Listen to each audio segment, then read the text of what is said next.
The American Cancer Society states that skin cancer is still the most common of all cancers. It's estimated that there were 76,000 new diagnoses in 2013. Scientists have identified 2 molecular targets in some forms of skin cancer, which they say could lead to new treatment options for the disease. This is according to a study published in the journal Clinical Cancer Research.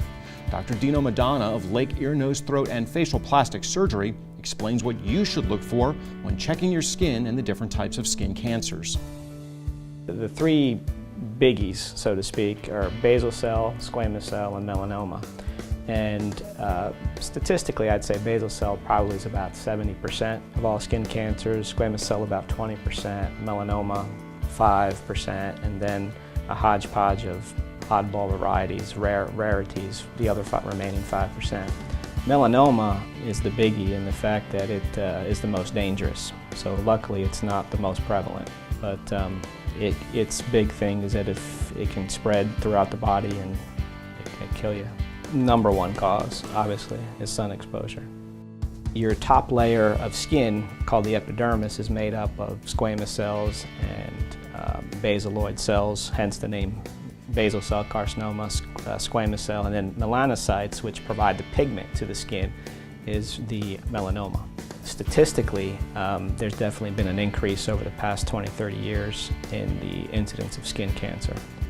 Most likely that's due to just the damage to the ozone that's been done over the years, as well as some of the practices that were encouraged earlier in years, such as it was considered healthy to go out and bake in the sun and to slather on baby oil and put the iodine on, and sunblock, what is that? In my opinion, the areas that are sun exposed, your face, your forearms, the higher SPF, the better.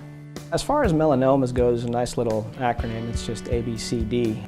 A meaning asymmetry, so that the size of the actual lesion itself is not symmetrical. Portions are kind of irregular, whether either in color or in pattern.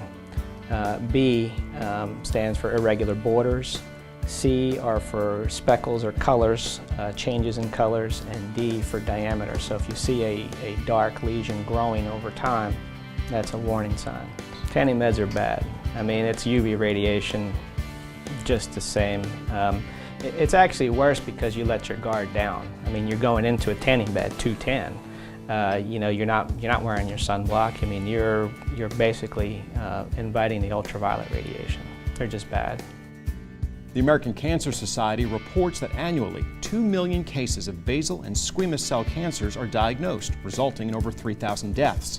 And over 68,000 cases of melanoma are diagnosed, with 8,700 deaths. For more information on this story, as well as links to the specialists at Lake, Ear, Nose, Throat, and Facial Plastic Surgery, please click on the Skin Cancer Cells story link on our homepage at yourhometownhealth.com.